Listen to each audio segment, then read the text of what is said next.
নমস্কাৰ মই ডিম্পি আপোনালোকক স্বাগতম জনাইছো নিউজ ফাৰ্ষ্ট অসমলৈ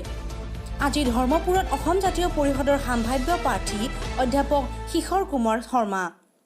অধ্যাপক গৰাকীয়ে অগণন সমৰ্থকক লগত লৈ ঘৰে ঘৰে আমি শীৰ্ষক এক অনুষ্ঠানৰ মাজেৰে সমষ্টিটোৰ ভিন্ন অঞ্চল ভ্ৰমণ কৰে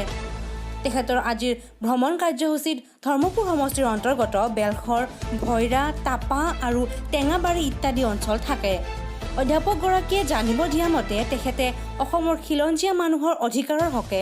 ভাষাৰ হকে সাংবাদিকৰ সুৰক্ষাৰ হকে কাম কৰাৰ দৃঢ় সংকল্প লৈ ওলাই আহিছে লগতে ধৰ্মপুৰ ৰাইজৰ আশীষ বিচাৰি ধৰ্মপুৰ ৰাইজৰ পদুলিয়ে পদুলিয়ে ভ্ৰমণ কৰিছে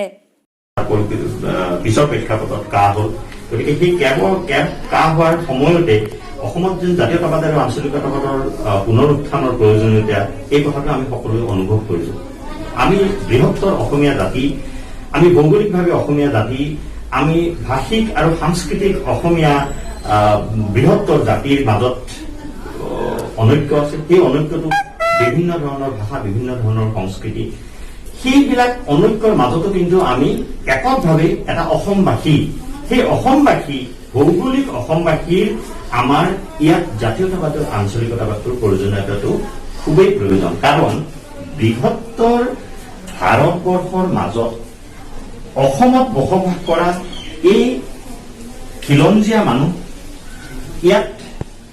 বাহিৰ ভাৰতৰ বিভিন্ন ৰাজ্যৰ পৰা অহা বিভিন্ন ধৰণৰ বিভিন্ন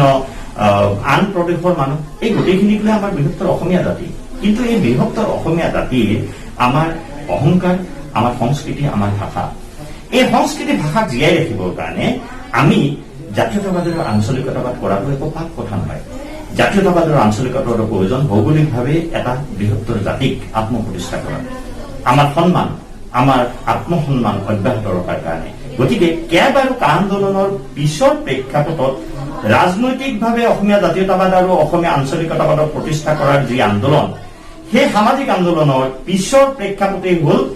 অসম জাতীয় পৰিষদ মই ভাবো অসম জাতীয় পৰিষদৰ যি দৰ্শন আদৰ্শ এই দৰ্শন আদৰ্শ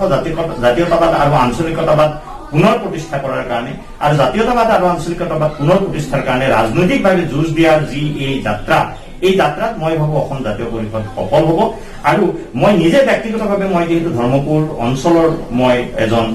ব্যক্তি ধৰ্মপুৰ অঞ্চলত মই ডাঙৰ দীঘল হৈছো গতিকে মই ধৰ্মপুৰ অঞ্চলৰ এই জাতীয়তাবাদী আৰু আঞ্চলিকতাবাদী ৰাজনীতিক আগবঢ়াই নিয়াৰ কাৰণে মই ৰাইজৰ মাজত আহিছো ৰাইজৰ লগত কথা পাতিছো অসম জাতীয় পৰিষদে যদি আপোনাক ধৰ্মপুৰৰ পৰা প্ৰাৰ্থিত্ব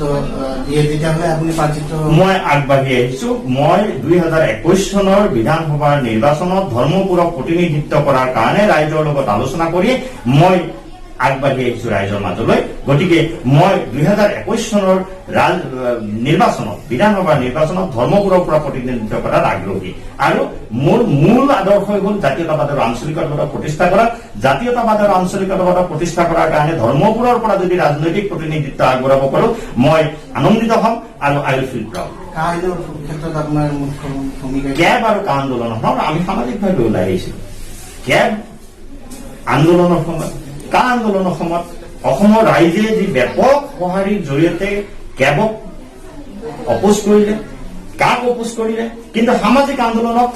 মহিমূৰ কৰিবৰ কাৰণে হয়তো আমাৰ মাজত 4-5জন মানুহ শ্বহীদ হ'ব লগাও হ'ল গতিকে সামাজিক আন্দোলনটোক ৰাজনৈতিকভাৱে দিশপুৰত অধিকাৰ সাব্যস্ত কৰিবৰ কাৰণে আমি ওলাই আহিব লাগিব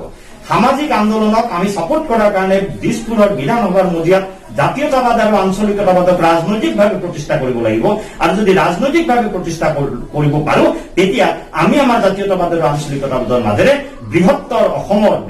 অসমবাসীৰ অধিকাৰ সুৰক্ষিত কৰিব পাৰিম news desk report news first Assam